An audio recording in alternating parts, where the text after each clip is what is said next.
नमस्कार, माझं ज्योती पवार. मी मोशीवरून बिलॉंग करते. सनेशचं प्रोडक्ट मी माझ्या इथं राहणारी एक माझी फ्रेंड आहे, तिला दिलं होतं थायरॉइडसाठी. तर आपण तिचा रिझल्ट बघू शकतो. नमस्कार, मी कांचन मोले, मॅडमच्या बिल्डिंगमध्येच राहते. तर मला थायरॉइडचा त्रास होता. मॅडम हे प्रोडक्ट सेल करत होते ना, तर हे प्रोडक्ट आम्हाला जेव्हा दाखवलं त्यांनी, तर त्याचा आम्हाला रिझल्ट पण चांगला वाटला. मग ते प्रोडक्ट मी यूज करायला लागले.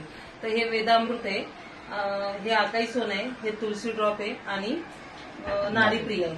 हे प्रोडक्ट मी महिन्याच्या आधीच मला ह्याचा रिझल्ट खूप छान आला. मला थायरॉइडची गाठ होती. 4-5 वर्ष मी त्या गाठीसाठी डॉक्टरकडे जात होतो. मला डॉक्टरने ऑपरेशन पण सांगितलेलं, पण ती गाठ खूप कंटाशी खूप मोठी होती. पण आता तुम्हाला दिसत असेल व्हिडिओमध्ये, ती गाठ पण खूप कमी झाली आणि खूप चांगला तिचा रिझल्ट पण आला. आणि मी डीमार्टमध्ये काम करते, 10 वर्ष झाले. पण मला ह्याचा खूप चांगला रिझल्ट आला. त्याच्यासाठी मी हे प्रोडक्ट पण सेल करायला हे झाले.